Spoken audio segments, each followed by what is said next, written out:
What's happening, everyone? Well, I want to do another video tonight. It's a little late, but I don't know. I just felt I was just in such a shitty mood yesterday when I made the last couple of videos that I don't know. I don't like putting negative vibes out there too much, but I don't know. I figured I'd do something about something more positive today. So I didn't really prepare anything. I figured I'll finally talk about old movies and old TV shows, but I didn't really think anything about it beforehand. So you might have to bear with me because I don't know, I'm just not prepared for it. But anyhow, the reason I like all these old TV shows, that's because back in the day, they had a lot of quality programming. Twilight Zone and the Hitchcock Hour and the half-hour Hitchcock shows, Thriller, Outer Limits. Those are like really, I just have really good plots. Every one of those shows, every episode is its own completely new story. So nothing ever carries over between episodes.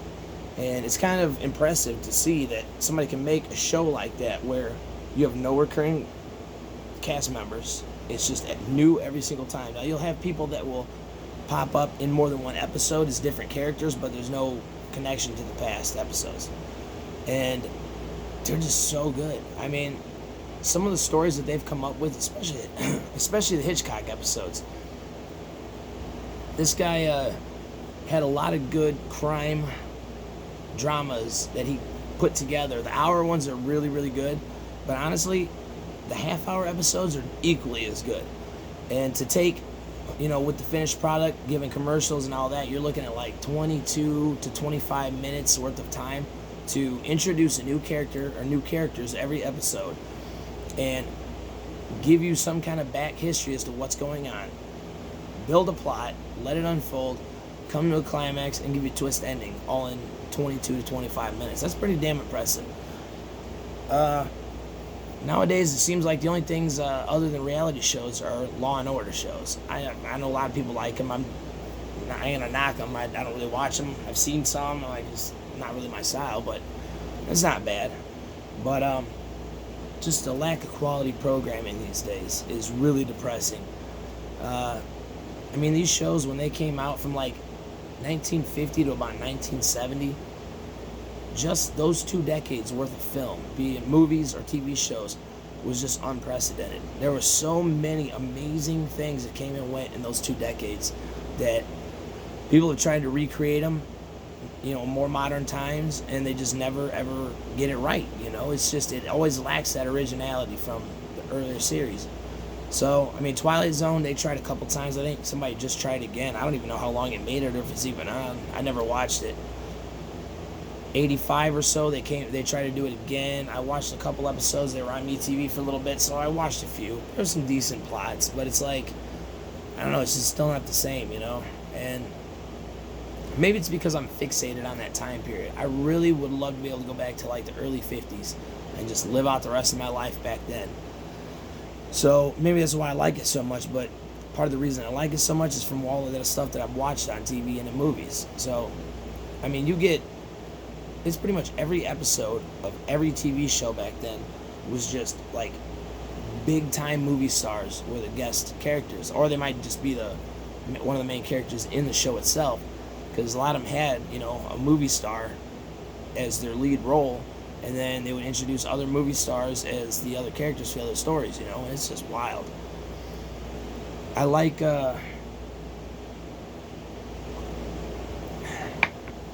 watching the old westerns, and I especially like Wagon Train and Rawhide, because those two shows really, really give you an idea as to what kind of things people may have experienced back in that time period. I think most of the western shows, most of them, are set in like the 10 to 20 year period after the Civil War. So in a lot of these episodes, people like Wagon Train will be making their way across the country, and there'll be some guy who is from the north and just can't let the war go. Somebody from the south, like a family from the south too, that can't let it go. So the whole episode, they're clashing all the way through the episode. And I never really thought about that, about how this war just came to an end, and it's like everybody just had to find a way, over time to be able to just let what happened go, because that's a fucking terrible event. Now, I know it happens in other countries all the time, But for our country, I mean, that was one of the major defining moments of our country: the independence, Civil War, and probably World War One as well, but World War II especially. Like those three moments just forever changed this country and the course that we're going. And it's crazy to see, like, say on on Rawhide, they'll be going and making their way from Texas up to like Abilene or somewhere where they're gonna take all these cattle, and along the way they just encounter some of the wildest things. And now you gotta know that at least some of these stories had to have actually happened to people in the past. So you get, they can run up in an area where some guy bought a big chunk of open range and fences it off, and there's no real way of going around without killing half the cattle that they got money invested in, and ends up coming to fighting with these people from the town, because maybe these guys are trying to get money out of them and they're not being reasonable enough. And the characters in Rawhide, especially the trail boss Gil Favor, it was played by a guy named Eric Fleming. And that dude was a great actor, especially in that role. I like him better than Clint Eastwood's role in that show. But he ended up dying doing a stunt back in 60s, I believe. Somewhere in the 60s. He was doing a movie, and it was a stunt about a car that went into a lake, and the person was supposed to get out, and he was doing his own stunt, and he didn't make it. That's unfortunate because he was pretty young. He had a lot more he could have done, and there's only a few shows where he did guest spots on because he was only around for so long. Like he did one on Bonanza, where he played a sheriff that was brought in to try to clean up the town because people were getting crazy, and he just plays this like really evil, just like it's crazy. He's like, I don't know if he's a marshal or the sheriff or which one of those titles it was, but he was the law there. And he's like torturing people and beating people and trying to it was wild. And to see him play that role, because he's always a good guy in Rawhide, but he's like real strict and real stern, and he's just fucking hilarious, man. There's some crazy shit that goes on in that show. But like another one, they had a cow that had died from something that could have been anthrax, and it was they're gonna have to pass by this town, and these people in the town don't want it because they don't have a doctor. They ain't a doctor for 100 miles in any direction, of course. And so they don't want them coming close, so it almost comes to a shootout. And then finally they figure out that it wasn't smallpox. It was something that wasn't a big deal. So then people let them just run them right down Main Street to save them time and to make up for what they did. And another one, they ended up getting to the end of the drive, and they all got their money, and they're about to go out and just, have a blowout party. And one of them, for whatever reason, they thought he had either anthrax or some other, smallpox or something that could wipe out a community. So they get quarantined in this big hotel, and they a couple of them keep trying to sneak out because they want to go and get drunk and party. And it's just all the shit that happens there. And Clint Eastwood and Eric Fleming, their characters, like they keep getting into in that episode.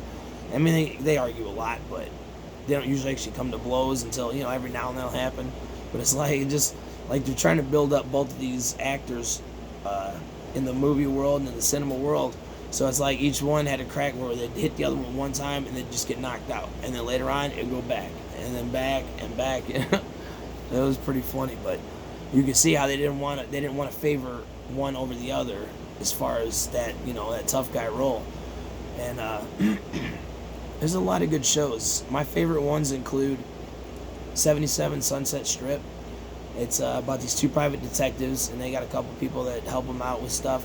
And they have an office on Sunset Strip. There's a bar right across the parking lot. It's called Dino's, where everybody goes and hangs out, and they fucking the story always ties in through there all the time.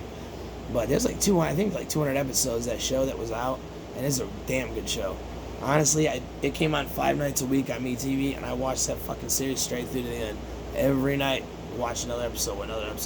I just couldn't get enough of it. I'm pissed that I'm out of episodes. And so, one thing they did, they had 5, 6 seasons where everything was just the same, where this one dude that works he's the valet next door for Dino's, and he's like the hip cool kid, talking a lot of jive talk, and nobody can understand him. And his nickname's Kooky. So he helps him out. Roscoe, he's a big horse race gambler. And then, so the show goes on. Like, after 5 or 6 seasons, this other actor, Richard Long, who was a star, like one of the starring roles in The Big Valley, he had his own show back in the black and white days called Bourbon Street Beat, where he was a private detective down in Louisiana. And I think it's Louisiana, right? Bourbon Street? Wherever Bourbon Street's at, that's where he's a detective. Well, his show got canceled, so what they did was, his character's name was Rex Randolph. So they took him and put him in Sunset Strip, like he just moved out to California, kept the same name, Rex Randolph, and he became a partner for 2 seasons with them. And like a lot of the episodes will follow just one of the 2 main detectives. Like, they'll interact, here and there in between the story, or help each other out, or make phone calls to each other, whatever. But usually it's following one person. Sometimes it's both. Sometimes it'll start off and it looks like it's going to follow one person, and then they'll run in the other person, and they'll just follow that one. So that's kind of cool. You never really know who it's about. Well, when Richard Long came on, he had his own episodes as well.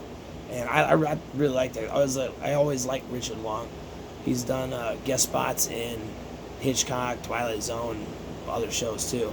But I really liked that they did that. Now I got to find Bourbon Street Beat to watch, because I haven't had a chance to see that. I haven't ran into the show anywhere, so I'm going to have to get that and watch it. But after he leaves, they had another season or 2, I think maybe 1 season, where Kooky ended up being a partner. They started going by his name, Gerald Lloyd Cookson III, and they made his character more grown up. He stopped talking like young hip talk, and he just started to act more like an adult. And he became a partner with them, and he had his own episodes as well. And then finally, for whatever reason, the last season, the people that had the show just decided to get rid of everybody except Ephraim Zimbalist Jr., who plays one of the 2 starring roles. He kept the same character name. It was still called the same thing, but he had an office in a different building. And this building is beautiful. It's out in L.A., and it's a real building. I forget the name of it. It starts with a B, I believe. But it's this really cool, big, open, square building on the inside. Like, offices lying all out, It's got about 4 stories. They had like an old cage elevator and the staircases. It was a really cool looking building. But nobody else stayed. So after that, I guess the fans of the show it lost enough viewership that they canceled the show. And honestly, those episodes were still cool to watch, but I was kind of disappointed that they did that too, because they kind of changed the main Zimbalist character, Stu Bailey. They kind of changed the character a little bit too, to some extent. So I don't know. I still like watching them. They're still good, but they should have just did that under a different name and not cancel the other show. But there's plenty of episodes out there to watch. It's a damn good show. Naked City's another one. They got it's an old black and white. Sunset Strip's black and white too, by the way. But Naked City is an old black and white show. It's a police detective show, and that one has like the 3 main police, the detectives. They're always in it, except the first season they had somebody else. They switched out one character in the first season. The first season was only a half hour long, and I don't think it was doing that great.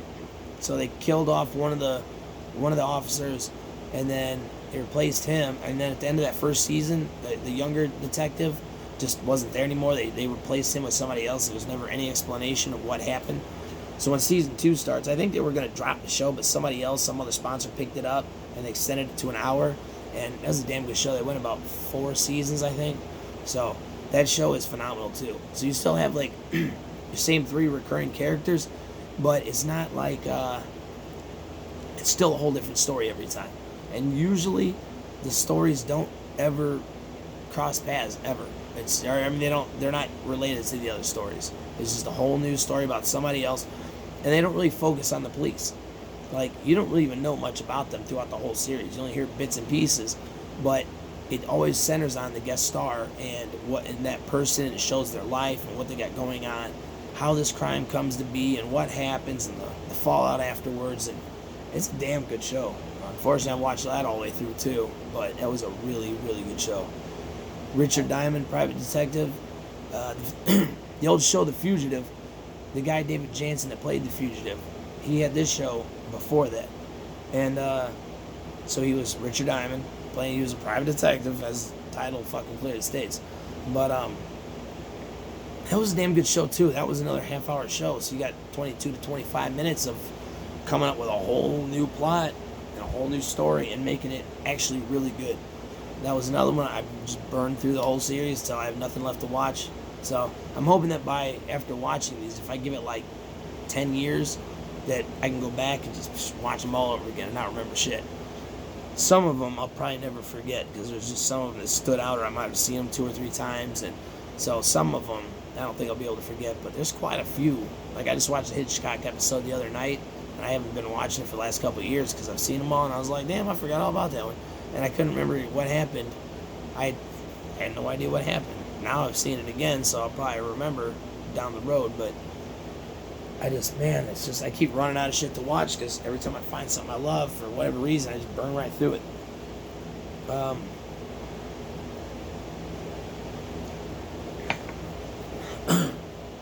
Route 66 is another really good show. It was a spinoff of an episode of Naked City, and one character changed out from that episode to the actual show. But it's about these 2 guys in New York City back in the 50s, and they just get tired of living in the city. The one guy, his dad passed away, and I guess he had money, but all he left him was his Corvette that he had, like one of the original Corvettes. And then him and the other guy, he didn't even know, the other guy didn't even know who his parents were. He was raised in an orphanage, and they just set out. The first episode, they almost get hung in some small community on the first episode. I was like, damn, dude, that shit hooked me after that. Sorry, Jacob, baby. Sorry. Come on, why are you sitting on my feet? Move, come on. Up, get on this couch, get up there. Alright. So that first episode was a wild one. And there's a lot of shit, and it's like every episode they're in a new town. They either just get into a new town, or maybe they've been there for a short while. And every one of them, all the people they encounter, it doesn't center on them again. It centers on the guest actors and the characters that they play. And it shows some kind of turmoil going on in their life, and somehow these guys, find a way to help these people get through it. But it's like, it's not like they just help them out. Sometimes they just you just have to see it to understand. But it's not like there's these like superhero kind guys that just go around helping and saving the day. Like sometimes, they got to be blunt with somebody and tell them how it really is, and help people realize that they're fucking up in their life. And that's a damn good show too. There are some of those I have not seen. Unfortunately, George Maharis, later on in the series, maybe 3 or 4 seasons in, he played Buzz something. I can't remember his last name though. He was off the show after that. So the other guy, Todd Stiles, was played by Martin Milner, who was in another police show. I can't remember, or some police show. I can't remember what it was. Adam something. I've never seen the show, but he was in that too. And that was a damn good show. They come up with just these amazing plots, and all the time with these twist endings and shit where it's like, I'm getting to the point now where I can usually predict what's gonna happen or who the bad guy was. My newest show lately that I've been watching, there's a few episodes on YouTube, but that's all I could find. And I had almost started watching in the past, but I wasn't quite ready yet, so I just found it on TV. It's called The Saint, and it's got Roger Moore. He plays this guy, Simon Templar, and his nickname in society is The Saint because he goes around and he's like a rich guy that has done like stolen. He used to be a professional thief, I believe, and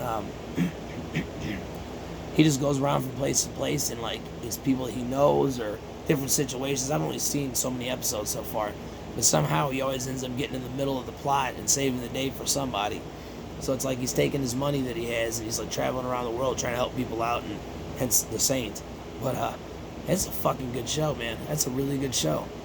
The one I was watching today, there was this old timer that was real rich, and his kids were gonna get money, and somebody tried to take his life a couple times, so they're trying to figure out who it was. And about halfway through the episode, I was like, that's the guy. I'm like, fuck, I know it's the guy, and that was the guy.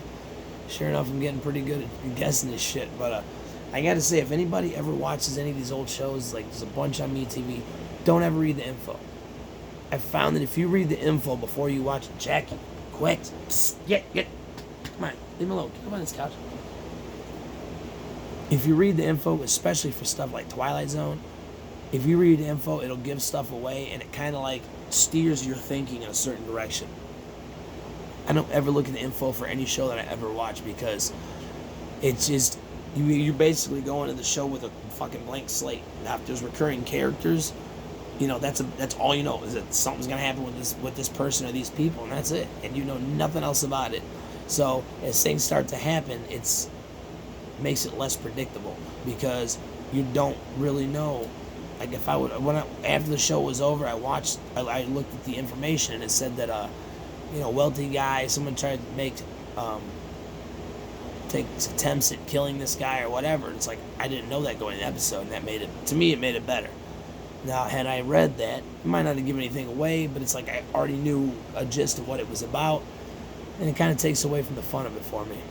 But the Twilight Zone especially, I watched them all. Somebody burned them off of TV onto DVDs for me, so I didn't see them like on TV where I could just check the info. On every episode was just a whole new. I had no idea what to expect. Every time an episode started, I had no idea what to expect, and I loved it because those stories are just so off the wall. And there's some damn good ones in there. Honestly, a lot of the shit that those are about, a lot of it was like social protests, concepts in the episodes, and some of that shit still applies today. It's a really relevant show, and it's just fucking great, man. It's great. Rod Serling hosted another show called Night Gallery. It was about like ghosts and haunted shit, and it was kind of fucking weird, man. Honestly, that shit kind of was weird, a little too fucking demonic and shit at times for me. So,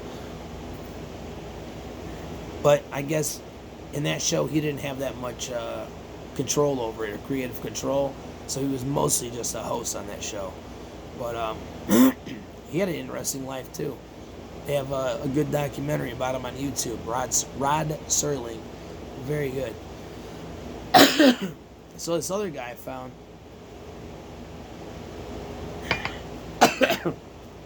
he was a producer for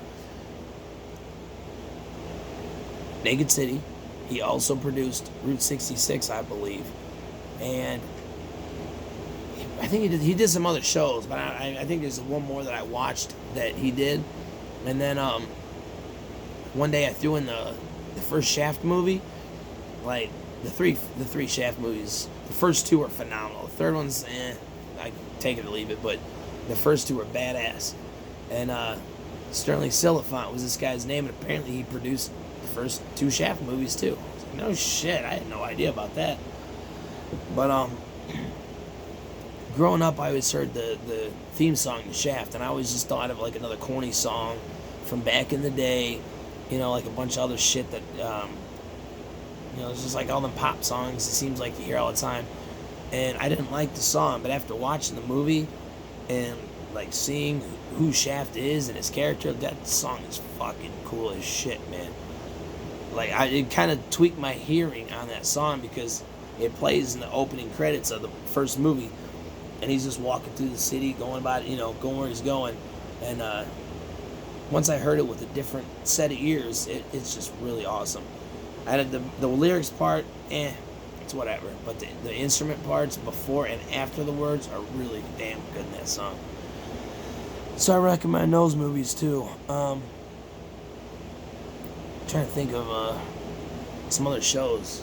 I've really been excited about The Saint, and thankfully that show there's only 2 on a week, so it's not like just 5 every single week that I'm just blowing through. Rawhide has had 1 episode a week, so I don't see, there's still some of those I haven't seen. Maverick is a kick-ass western with James Garner. He's a professional gambler, and his brother, played by Jack Kelly, he's a professional gambler too, and so is their dad. And they just, go into different towns and different shit happens, and they get caught up with fucked up people and just crazy shit, man. There's one episode, I can't remember the name of it, but this guy, John Denner, that's an old actor that's been in fucking everything too, from Twilight. So any show you can imagine that guy's been in from back in that time.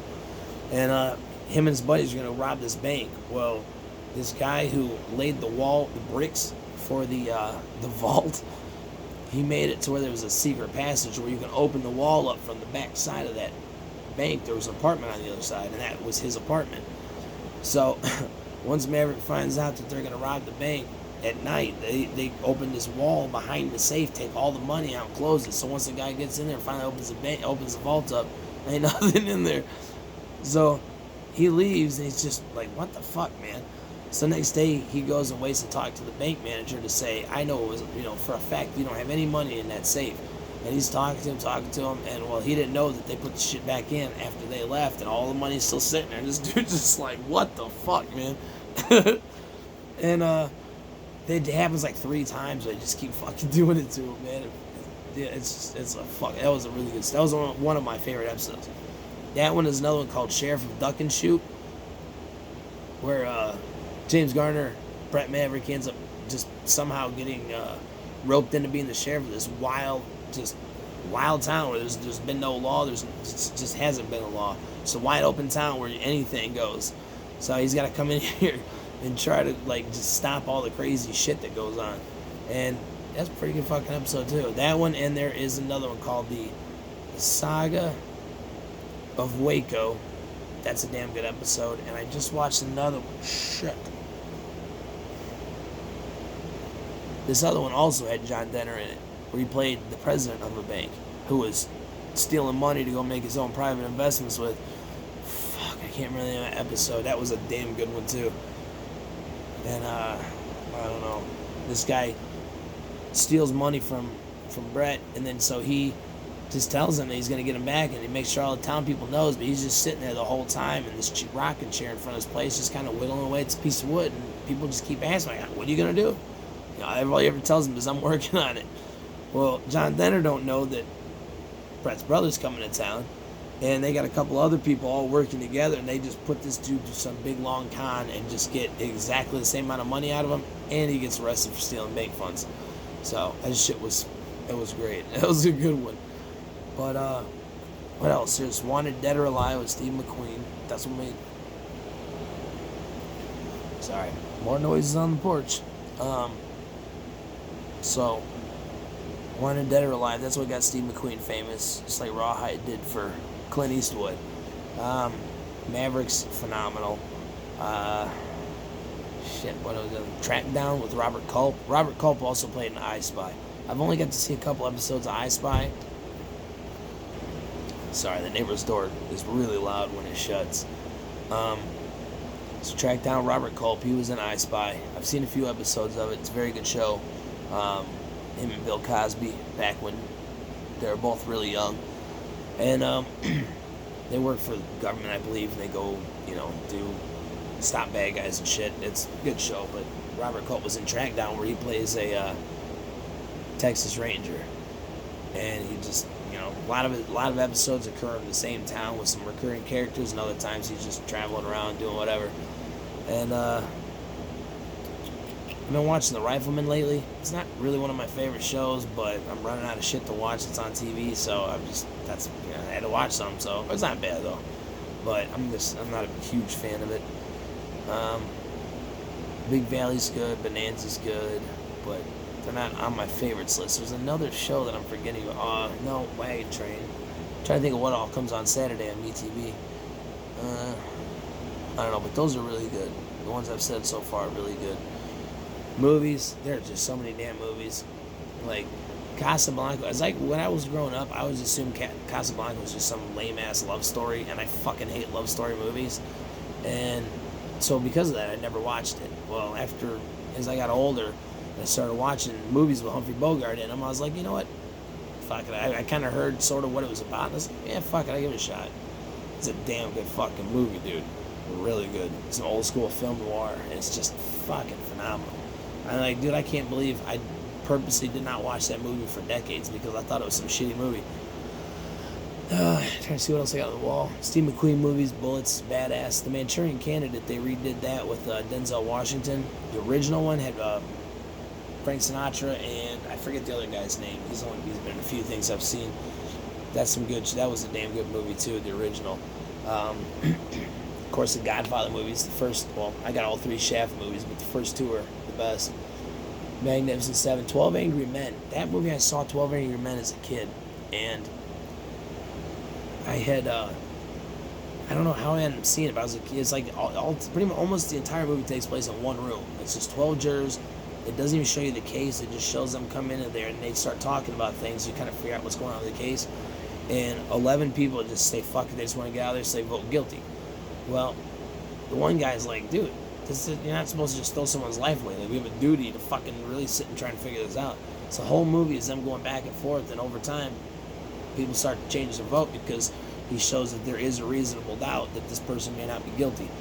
Now, I could have swore that they told you by the end of the movie if the person was guilty or not, but come to find out, we don't ever find out. That doesn't spoil nothing because it's irrelevant whether or not the person actually did it.